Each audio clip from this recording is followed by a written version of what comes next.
എവിടെ നിക്ഷേപിക്കും, എങ്ങനെ തുടങ്ങണം, ഏതാണ് നല്ലത്, സേവ് ചെയ്യുന്നതിനെക്കുറിച്ച് ഇന്നുവരെ ചിന്തിച്ചിട്ടില്ല. പറഞ്ഞു തരാൻ ആരുമില്ല. ഇങ്ങനെ നമ്മുടെ വാട്സപ്പ് ഗ്രൂപ്പ് വഴി, വീഡിയോ കമൻസ് വഴി ചോദിച്ചിട്ടുള്ള എല്ലാ സുഹൃത്തുക്കൾക്കും വേണ്ടി വിശദമായി 2 പാർട്ടായി ഈ വീഡിയോ ഡെഡിക്കേറ്റ് ചെയ്യുന്നു.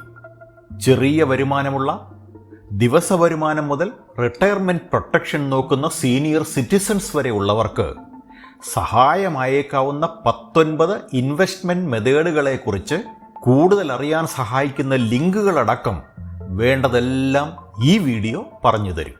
ഇനി ഒരു സംശയം ബാക്കി കിടക്കരുത്, ശരിയല്ലേ? ഓരോന്നും പറയുന്നത് ABCD ഓർഡറിലായതിനാൽ വേണ്ടത് പെട്ടെന്ന് കണ്ടുപിടിക്കാൻ ഒരു ചാപ്റ്റർ സിസ്റ്റം താഴെ കൊടുത്തിട്ടുണ്ട്. വേണ്ടത് ആദ്യം കാണുക. എന്നാൽ എൻ്റെ പേഴ്സണൽ റിക്വസ്റ്റ്, എല്ലാം കാണുക, അറിയുക, വേണ്ടത് സെലക്ട് ചെയ്ത് ഉപയോഗിച്ച് സമാധാനത്തോടെ ജീവിക്കുക. ഇത് 100% എഡ്യൂക്കേഷണൽ ആയതിനാൽ പൂർണ്ണമായും കേൾക്കാനും വായിക്കാനും ഒരുമിച്ച് സാധിക്കുന്ന രീതിയിൽ ലളിതമായാണ് പറയുന്നത്. അതിനാൽ വീഡിയോകളും കഥകളും കുറവാണ്. ഗുരുവും ഞാനും ഇഷ്ടപ്പെട്ടാൽ ദയവായി പ്രൊമോട്ട് ചെയ്യുക. അടൽ പെൻഷൻ യോജന സമൂഹത്തിലെ ദുർബല വിഭാഗങ്ങൾക്കും അസംഘടിത മേഖലയിൽ പ്രവർത്തിക്കുന്ന വ്യക്തികൾക്കും 60 വയസ്സ് മുതൽ പ്രതിമാസം 1000 രൂപ മുതൽ 5000 രൂപ വരെ പെൻഷൻ ലഭിക്കുന്ന കേന്ദ്ര സർക്കാരിൻ്റെ ഒരു നല്ല റിട്ടയർമെൻറ്റ് പദ്ധതിയാണിത്. 18 വയസ്സിനും 40 വയസ്സിനും ഇടയിൽ പ്രായമുള്ള വ്യക്തികൾക്ക് അപേക്ഷിക്കാൻ അർഹതയുണ്ട്. വളരെ ചെറിയ പ്രീമിയം, ചുരുങ്ങിയത് 20 വർഷത്തേക്ക് അടച്ച് തുടങ്ങാം. ഒരു ആക്റ്റീവ് സേവിങ്സ് ബാങ്ക് അക്കൗണ്ട് വഴി പ്രതിമാസ, ത്രൈമാസ അല്ലെങ്കിൽ അർദ്ധവാർഷിക പ്രീമിയമായി തുക വ്യക്തിയുടെ ബാങ്ക് അക്കൗണ്ടിൽ നിന്നും ഓട്ടോ ഡെബിറ്റ് ചെയ്യപ്പെടും. വ്യക്തിയുടെ പ്രായം കൂടുന്നതിനനുസരിച്ച് പ്രീമിയം കൂടും. അടൽ പെൻഷൻ യോജന പദ്ധതിയിൽ നിങ്ങളുടെ ബാങ്ക് വഴി അപേക്ഷിക്കാം. ഡിജിറ്റൽ ഗോൾഡ് പെൺമക്കളെ കെട്ടിക്കാനുള്ള സാധാരണക്കാരായ മാതാപിതാക്കൾക്ക് മറക്കാതെ മടിക്കാതെ ചെയ്യാവുന്ന ഒന്നാണിത്. ഗൂഗിൾ പേ അടക്കം ധാരാളം ഓൺലൈൻ പ്ലാറ്റ്ഫോമുകൾ വഴി കയ്യിലുള്ള എത്ര ചെറിയ പൈസയും നിക്ഷേപിച്ച് തുടങ്ങാവുന്ന സുരക്ഷിതമായ ഈ പദ്ധതി വഴി ഒരു നിക്ഷേപകൻ ഡിജിറ്റൽ സ്വർണം വാങ്ങുമ്പോൾ തത്തുല്യമായ ഫിസിക്കൽ 24 ക്യാരറ്റ് അഥവാ 99.99 ശുദ്ധ സ്വർണം ബന്ധപ്പെട്ട സ്വർണ്ണ വ്യാപാരി അവർക്ക് വേണ്ടി ഇൻഷുർ ചെയ്ത നിലവറകളിൽ സൂക്ഷിക്കും. ഓൺലൈൻ ആപ്പ് വഴി തന്നെ വാങ്ങാനും മാർക്കറ്റ് നിരക്കിൽ വിൽക്കാനും ശേഖരിക്കാനും പണമായി വീണ്ടെടുക്കാനും കഴിയുന്ന ഈ പദ്ധതി സ്വർണത്തിൻ്റെ വില വർദ്ധിക്കുന്നത് ബാധിക്കാതെ സ്വർണം വാങ്ങി സൂക്ഷിക്കാനുള്ള ഏറ്റവും ലളിതമായ നല്ല മാർഗമാണ്. ഗൂഗിൾ പേ വഴി വാങ്ങാൻ സെർച്ചിൽ ഗോൾഡ് ലോക്കർ എന്ന് ടൈപ്പ് ചെയ്ത് കയറാം. ടാറ്റയുടെ തനിഷ്ക് വഴി വാങ്ങാനുള്ള ലിങ്ക് ഡിസ്ക്രിപ്ഷനിൽ കൊടുക്കാം. Exchange traded funds ETF mutual fund ഒരു ദിവസത്തെ ആവറേജ് നോക്കി അതിൻ്റെ വില അല്ലെങ്കിൽ NAV നിശ്ചയിക്കുന്നു. എന്നാൽ ETFകൾ സാധാരണ സ്റ്റോക്കുകൾ പോലെ തന്നെ സ്റ്റോക്ക് എക്സ്ചേഞ്ചുകളിൽ ട്രേഡ് ചെയ്യാവുന്ന ഫണ്ടുകളാണ്. ഓഹരികളുടെ വില പോലെ തന്നെ ട്രേഡിംഗ് സമയങ്ങളിൽ അത് മുകളിലേക്കും താഴേക്കും നീങ്ങുന്നു. ഗോൾഡ്, സിൽവർ, ഇൻഡെക്സ്, ബോണ്ടുകൾ എന്നീ ETF യൂണിറ്റുകളായി മാത്രം ഒരു ബ്രോക്കർ വഴിയോ നേരിട്ട് നിങ്ങളുടെ ട്രേഡിംഗ് അക്കൗണ്ട് വഴിയോ വാങ്ങുകയോ വിൽക്കുകയോ ചെയ്യാം. ETFകൾ ഒരു യൂണിറ്റ് അടിസ്ഥാനത്തിൽ ട്രേഡ് ചെയ്യുന്നതിനാൽ അവയ്ക്ക് മിനിമം നിക്ഷേപം ആവശ്യമില്ല. പറഞ്ഞിരിക്കുന്ന യൂണിറ്റ് വിലയിൽ ഒന്നോ അധികമോ വാങ്ങാം. കുറഞ്ഞ ചിലവാണ് ETFകളുടെ പ്രധാന നേട്ടം. ട്രാൻസാക്ഷൻ ചെലവുകളും മാനേജ്മെന്റ് ഫീസും കുറവായതിനാൽ അവ മ്യൂച്വൽ ഫണ്ടുകളേക്കാൾ വില കുറഞ്ഞതാണ്. മ്യൂച്വൽ ഫണ്ട് പോലെ തന്നെ ഒരൊറ്റ യൂണിറ്റ് പോലും വാങ്ങുന്നത് നിങ്ങൾക്ക് ഒരു കൂട്ടം സെക്യൂരിറ്റികളിലേക്ക് എക്സ്പോസർ നൽകുകയും നഷ്ടത്തിന്റെ സാധ്യത കുറയ്ക്കുകയും ചെയ്യുന്നു. ഇതിൽ ഞാൻ പറയുന്ന എന്തും ചെയ്യാൻ തീരുമാനിക്കും മുമ്പ് 2 കാര്യങ്ങൾ ചെയ്യണം. ഒന്നുകിൽ അറിവുള്ള ആരോടെങ്കിലും ചോദിക്കണം. ഇല്ല എങ്കിൽ ഗൂഗിളിൽ സെർച്ച് നടത്തി ഇപ്പോൾ ഞാൻ ചെയ്യുന്നത് പോലെ തന്നെ നിങ്ങൾക്കും ഡീറ്റെയിൽസ് കണ്ടുപിടിക്കാം. ആർക്കും ചെയ്യാം. നനഞ്ഞിറങ്ങിയാൽ മതി കുളിച്ചു കയറാമെന്ന് ഞങ്ങളുടെ നാട്ടിൽ പറയും. സിറോദ, അപ്സ്റ്റോക്ക്, ഗ്രോ വഴിയൊക്കെ വാങ്ങാം. കൂടുതൽ അറിയാൻ, പഠിക്കാൻ താഴെ പറയുന്ന ലിങ്ക് ഉപയോഗിക്കാം. Fixed deposits. നിക്ഷേപങ്ങളുടെ കാര്യത്തിൽ ഇന്ത്യൻ കുടുംബങ്ങൾക്ക് ഇന്നും ഏറ്റവും ഇഷ്ടപ്പെട്ട ഓപ്ഷനാണ് സ്ഥിര നിക്ഷേപങ്ങൾ. ഇപ്പോൾ ബാങ്കുകളെക്കാൾ ഉയർന്ന പലിശ നിരക്ക് വാഗ്ദാനം ചെയ്യുന്ന പല നല്ല കോർപ്പറേറ്റുകളും അവൈലബിൾ ആണ്. ഫ്ലെക്സിബിൾ കാലാവധി, liquidity, guaranteed return rate, simple to understand ഇവയാണ് FDകളിലേക്ക് ജനങ്ങളെ ആകർഷിക്കുന്ന ചില ഘടകങ്ങൾ. കോർപ്പറേറ്റ് FD വാങ്ങുമ്പോൾ റേറ്റിംഗ് നോക്കുന്നത് കൂടുതൽ സുരക്ഷിതമായിരിക്കും. FAAA highest security, AAA good credit quality. ചില suggestions: Bajaj finance, Mahindra finance, Shriram finance. Best corporate fixed deposit interest rate 2023. LIC 7.75, senior സിറ്റിസൺസിന് 8, ICICI 7.45, സീനിയർ സിറ്റിസൺസിന് 7.7, HDFC 7.4, 7.65. കൂടുതൽ അറിയാൻ ഗൂഗിളിൽ സെർച്ച് ചെയ്യുക. Government and corporate bonds and debentures. വിവിധ പ്രവർത്തനങ്ങൾക്കുള്ള ഫണ്ട് ആവശ്യകതകൾ നിറവേറ്റുന്നതിനായി കമ്പനികൾ അല്ലെങ്കിൽ ഗവൺമെന്റ് ബോണ്ടുകൾ അഥവാ കടപ്പത്രങ്ങൾ പുറത്തിറക്കുന്നു. ഒരു കോർപ്പറേറ്റ് ബോണ്ടിൽ നിക്ഷേപിക്കുന്നതിന് ആവശ്യമായ ഏറ്റവും കുറഞ്ഞ തുക 1000 രൂപയാണ്. നിങ്ങൾ ഒരു കോർപ്പറേറ്റ് ബോണ്ട് വാങ്ങുമ്പോൾ നിങ്ങൾ കമ്പനിക്ക് പണം കടം കൊടുക്കുന്നു. പകരമായി കാലാവധി പൂർത്തിയാകുമ്പോഴോ അല്ലെങ്കിൽ മുൻകൂട്ടി നിശ്ചയിച്ച ഇടവേളകളിലോ കമ്പനി നിങ്ങൾക്ക് പലിശ നൽകും. ഇതുകൂടാതെ കാലാവധി പൂർത്തിയാകുമ്പോൾ നിങ്ങൾക്ക് മുടക്കുമുതൽ തിരികെയും ലഭിക്കും. സാധാരണയായി കോർപ്പറേറ്റ് ബോണ്ടുകൾ FDകളെക്കാൾ ഉയർന്ന പലിശ നിരക്ക് വാഗ്ദാനം ചെയ്യുന്നു. കോർപ്പറേറ്റ് ബോണ്ടുകൾ കടപ്പത്രങ്ങളാണ്. അതിനാൽ അവയിൽ നിക്ഷേപിക്കുന്നത് നിങ്ങളുടെ പോർട്ട്ഫോളിയോ വൈവിധ്യവൽക്കരിക്കുന്നതിനുള്ള മികച്ച മാർഗമാണ്. ഈ ബോണ്ടുകളുടെ ക്രെഡിറ്റ് റേറ്റിംഗിൽ നിന്ന് നിങ്ങൾക്ക് അവയുടെ ഗുണനിലവാരം തിരിച്ചറിയാൻ കഴിയും. AAA റേറ്റിംഗ് ഉള്ള കോർപ്പറേറ്റ് ബോണ്ടുകൾ ഏറ്റവും സുരക്ഷിതമാണ്. ഇത് ഇഷ്യൂ ചെയ്യുന്ന ആൾക്ക് നിക്ഷേപകർക്ക് കൃത്യസമയത്ത് തിരിച്ചു കൊടുക്കാൻ കഴിയുമെന്ന് സൂചിപ്പിക്കുന്നു.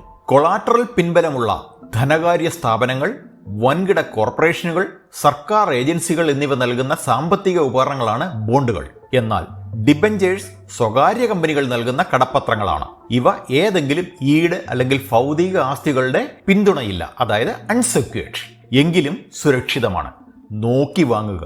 താഴെ വിശ്വസനീയമായ പ്രൊവൈഡേഴ്സിന്റെ പേര് കൊടുത്തിട്ടുണ്ട്. ഫിക്സഡ് റിട്ടേൺ നിരക്കും ഫിക്സഡ് മെച്യൂരിറ്റി കാലയളവുമുള്ള ബോണ്ടുകളും ഡിബഞ്ചറുകളും short term, mid term, long term investment നോക്കുന്നവർക്ക് പരിഗണിക്കാം. അവ വാങ്ങാൻ താഴെ പറയുന്ന സൈറ്റുകൾ ഉപയോഗിക്കാം. ഇത് ഡിസ്ക്രിപ്ഷനിലും കൊടുത്തിട്ടുണ്ട്. 10% കിട്ടുന്ന ഷോർട്ട് ടേം ബോണ്ടുകൾ കണ്ടുപിടിച്ച് നിക്ഷേപിക്കുക. Individual Stokes. ഓഹരികളിൽ നിക്ഷേപിക്കുന്നത് നിക്ഷേപത്തിനുള്ള ഏറ്റവും നല്ല ഒരു മാർഗമാണ്. ഓരോ മാസവും ഒരേ കമ്പനിയുടെ ഓഹരികൾ വാങ്ങുകയോ വിവിധ കമ്പനികളുടെ ഓഹരികളിൽ നിക്ഷേപിക്കുകയോ ചെയ്യാം. എന്നാൽ കമ്പനികളിൽ നിക്ഷേപിക്കുന്നതിന് മുമ്പ് നിങ്ങൾ അവരുടെ സാമ്പത്തിക സ്ഥിതി നന്നായി വിശകലനം ചെയ്യണം. ശക്തമായ അടിസ്ഥാനമുള്ള കമ്പനികളിൽ പണം നിക്ഷേപിക്കുന്നത് നിങ്ങളുടെ സമ്പത്ത് ഗണ്യമായി വർദ്ധിപ്പിക്കാൻ സഹായിക്കുന്നു. ഈ വീഡിയോ നിർബന്ധമായും കാണുക. ഇതേപോലെയുള്ള മറ്റ് വീഡിയോകളും കാണാൻ ശ്രമിക്കുക. തുടക്കക്കാർക്ക് വിവിധ നിക്ഷേപ തന്ത്രങ്ങൾ പരീക്ഷിക്കാൻ സ്റ്റോക്ക് മാർക്കറ്റിനേക്കാൾ മികച്ച ഒരു ഗ്രൗണ്ട് ഇല്ലെന്നതിനാൽ ഇതൊരു നല്ല ഓപ്ഷനാണ്. എന്നാൽ പഠിക്കാൻ സമയവും മനസ്സും വിദ്യാഭ്യാസവും ഇല്ലാത്തവർ ഇതിലേക്ക് പോകരുത്. നഷ്ടം വരും. ഒരു സ്റ്റോക്ക് സെലക്ട് ചെയ്യുമ്പോൾ താഴെ പറയുന്ന ഏതിനാണ് നിങ്ങൾ ഇമ്പോർട്ടൻസ് കൊടുക്കുന്നത് എന്ന് തീരുമാനിക്കണം. Value investing. ബുക്ക് വാല്യൂവിനേക്കാൾ കുറവിൽ ട്രേഡ് നടക്കുന്ന നല്ല കമ്പനികൾ കണ്ടുപിടിച്ച് ട്രേഡിംഗ് നടത്തുന്ന പൊറിഞ്ചു വെളിയത്തിനെ പോലെയുള്ളവർ. Safety priority. ടാറ്റ, MRF പോലെയുള്ള നല്ല ഇൻഡെക്സ് സ്റ്റോക്ക് ലോങ് ടേമിൽ വാങ്ങുന്നവർ. Growth priority. Regular income like dividends. Retirement priority. Kisan Vikas Patra. Post ഓഫീസിന്റെ ഈ സേവിങ്സ് പ്ലാൻ 100 മാസത്തിനുള്ളിൽ, അതായത് 8 വർഷവും 4 മാസവും കൊണ്ട് നിക്ഷേപിച്ച പണം ഇരട്ടിയാക്കുന്നു. ഈ സേവിങ്സ് പ്ലാനുള്ള ഏറ്റവും കുറഞ്ഞ നിക്ഷേപം 1000 രൂപയാണ്. തുടക്കത്തിൽ കർഷകർക്കായി മാത്രം ഉദ്ദേശിച്ചിരുന്ന സമ്പാദ്യ പദ്ധതി ഇപ്പോൾ എല്ലാവർക്കും ലഭ്യമാണ്. 18 വയസ്സിന് മുകളിലുള്ള ഏതൊരു ഇന്ത്യൻ പൗരനും പ്രാദേശിക പോസ്റ്റ് ഓഫീസിൽ നിന്ന് കിസാൻ വികാസ് പത്ര സർട്ടിഫിക്കറ്റ് വാങ്ങാം. ഈ സേവിങ്സ് പ്ലാൻ വിപണിയിലെ ഏറ്റക്കുറച്ചിലുകൾക്ക് വിധേയമല്ല. ഉറപ്പായ വരുമാനം വാഗ്ദാനം ചെയ്യുന്നു. KVPയുടെ നിലവിലെ വാർഷിക വരുമാനം 8.67%. ഇത് എല്ലാ വർഷവും വ്യത്യാസപ്പെടുന്നു. കാലാവധി തീരുന്നതിന് മുമ്പ് നിക്ഷേപകർക്ക് പണം വീണ്ടെടുക്കാം. എന്നിരുന്നാലും 30 മാസത്തെ ലോക്ക് ഇൻ പീരീഡ് ഉണ്ട്. ഇതിനുശേഷം വ്യക്തികൾക്ക് 6 മാസത്തെ ഇടവേളകളിൽ പണം പിൻവലിക്കാം. വായ്പ ലഭിക്കുന്നതിന് KVP സർട്ടിഫിക്കറ്റുകൾ ഈടായി ഉപയോഗിക്കാം. സേവിങ്സ് പ്ലാൻ ആദായനികുതി നിയമത്തിലെ സെക്ഷൻ 80C വിധേയമല്ല. അതിനാൽ റിട്ടേണുകൾക്ക് നികുതി ബാധകമാണ്. എന്നിരുന്നാലും മെച്യൂരിറ്റി കാലയളവിന് ശേഷമുള്ള പിൻവലിക്കലുകളിൽ നിന്ന് TDS ഒഴിവാക്കിയിരിക്കുന്നു. മ്യൂച്വൽ ഫണ്ട് കമ്പനികൾ നിരവധി നിക്ഷേപകരിൽ നിന്ന് പണം ശേഖരിക്കുകയും ബോണ്ടുകൾ, സ്റ്റോക്കുകൾ, മണി മാർക്കറ്റ് ഉപകരണങ്ങൾ എന്നിവ പോലെയുള്ള വിവിധ അസറ്റ് ക്ലാസുകളിൽ നിക്ഷേപിക്കുകയും ചെയ്യുന്നു. മ്യൂച്വൽ ഫണ്ടിൽ പണം നിക്ഷേപിക്കുന്നതിന് 2 വഴികളുണ്ട്. ഒന്ന് SIP, 2 ലംസം. SIPയുടെ കാര്യത്തിൽ നിക്ഷേപം ഗഡുക്കളായാണ് ചെയ്യുന്നത്. ഓരോ മാസവും കുറഞ്ഞത് 500 രൂപയിൽ നിക്ഷേപകർക്ക് മ്യൂച്വൽ ഫണ്ടുകളിൽ SIP ആരംഭിക്കാം. അതിൽ കുറഞ്ഞ തുകയുള്ളതും ഇപ്പോൾ അവൈലബിൾ ആണ്. നിങ്ങൾക്ക് 1000 രൂപയുണ്ടെങ്കിൽ മുഴുവൻ തുകയും ഒരു ഫണ്ടിൽ നിക്ഷേപിക്കാം. അല്ലെങ്കിൽ അത് വിഭജിച്ച് നിങ്ങൾക്ക് ഇഷ്ടമുള്ള 2 ഫണ്ടുകളിൽ നിക്ഷേപിക്കാം. വ്യത്യസ്ത നിക്ഷേപ തീമുകളുള്ള 2 ഫണ്ടുകളിൽ നിക്ഷേപിക്കുന്നത് നിങ്ങളുടെ പണം വളർത്തുന്നതിനുള്ള മികച്ച മാർഗമാണ്. മ്യൂച്വൽ ഫണ്ട് SIP എങ്ങനെയാണ് വർക്ക് ചെയ്യുന്നതെന്ന് ഒരു ഉദാഹരണം വഴി പറഞ്ഞു തരാം. 2020 നവംബറിൽ ഒരു ഫണ്ടിന്റെ NAV 25 രൂപയായിരുന്നു എന്ന് കരുതുക. 1000 രൂപയ്ക്ക് 40 യൂണിറ്റുകൾ കിട്ടി. 2023 നവംബറിൽ വിപണി താഴേക്ക് പോയി. അതേ ഫണ്ടിന്റെ NAV 20 രൂപയിലെത്തി. ഇപ്പോൾ 1000 രൂപയുടെ SIPക്ക് നവംബറിൽ 50 യൂണിറ്റുകൾ ലഭിക്കും. ഇതോടെ ഫണ്ടിന്റെ 90 യൂണിറ്റുകൾ, അതായത് നേരത്തെ 50 ഇപ്പോൾ 40, മൊത്തം 90 യൂണിറ്റുകൾ. ശരാശരി ചെലവ് 22.22 രൂപ. മറുവശത്ത് ഒറ്റത്തവണ വലിയ തുക നിക്ഷേപിക്കുന്നതാണ് ലംസം നിക്ഷേപം. ഇത് ലഭ്യമായ തുകയുടെയോ ഇൻസ്റ്റാൾമെന്റുകളുടെയോ ഏതെങ്കിലും തകർച്ച കണക്കിലെടുക്കുന്നില്ല. സമയവും അറിവും കുറവുള്ള ഒരാൾക്ക് പറ്റിയ ഏറ്റവും നല്ല നിക്ഷേപമാണ് മ്യൂച്വൽ ഫണ്ട്. ഇതിനെക്കുറിച്ച് ഞാൻ തന്നെ പല വീഡിയോ ചെയ്തിട്ടുണ്ട്. കണ്ട് മനസ്സിലാക്കി ചെയ്തു തുടങ്ങുക. നാഷണൽ പെൻഷൻ സിസ്റ്റം ഇന്ത്യൻ പൗരന്മാർക്ക് അവരുടെ റിട്ടയർമെന്റിനായി സേവ് ചെയ്യാൻ അനുവദിക്കുന്ന യൂണിറ്റ് ലിങ്ക്ഡ് ഗവൺമെന്റ് സ്കീമാണ് NPS. കൂടാതെ NPSിലേക്കുള്ള നിക്ഷേപങ്ങൾ IT നിയമത്തിലെ സെക്ഷൻ 80C പ്രകാരം നികുതി ഇളവിന് അർഹമാണ്. സബ്സ്ക്രൈബേഴ്സിന് അവരുടെ NPS അക്കൗണ്ടിൽ 50,000 രൂപ വരെയുള്ള നിക്ഷേപങ്ങൾക്ക് സബ്സെക്ഷൻ 80CC-D-1B പ്രകാരം നികുതി ആനുകൂല്യങ്ങൾ ലഭിക്കും. NPSന് 2 തരം അക്കൗണ്ടുകളുണ്ട്, tier 1 and tier 2. Tier 1 account നിർബന്ധിത അക്കൗണ്ടാണ്. ടയർ 2 ഓപ്ഷണൽ അക്കൗണ്ടും. നിങ്ങളുടെ ടയർ 1 അക്കൗണ്ടിലേക്ക് നടത്തിയ നിക്ഷേപങ്ങൾ നിങ്ങൾക്ക് 60 വയസ്സ് തികയുന്നത് വരെ ലോക്ക് ചെയ്യപ്പെടും. അതേസമയം ഒരു സേവിംഗ് അക്കൗണ്ട് പോലെയാണ് ടയർ 2. അതിന് ലോക്ക് ഇൻ ഇല്ല. അക്കൗണ്ട് തുറക്കുന്ന സമയത്ത് ടയർ 1 അക്കൗണ്ടിൽ 500 രൂപ നിക്ഷേപിക്കണം. ടയർ 2 അക്കൗണ്ടുകൾക്ക് ഇത് 1000 രൂപയാണ്. കൂടാതെ നമ്മുടെ ടയർ 1 അക്കൗണ്ട് സജീവമായി നിലനിർത്തുന്നതിന് ഒരു സാമ്പത്തിക വർഷത്തിൽ കുറഞ്ഞത് ഒരു ഇൻസ്റ്റാൾമെന്റ് എങ്കിലും നൽകണം. ഒരു സാമ്പത്തിക വർഷത്തിലെ ഏറ്റവും കുറഞ്ഞ കോൺട്രിബ്യൂഷൻ 1000 രൂപയാണ്. മറുവശത്ത് ടയർ 2 അക്കൗണ്ടിനുള്ള കോൺട്രിബ്യൂഷൻ ഏറ്റവും കുറഞ്ഞ തുക 250 രൂപയാണ്. ഓൺലൈനിൽ ജോയിൻ ചെയ്യാൻ താഴെ പറയുന്ന ലിങ്ക് ഉപയോഗിക്കാം.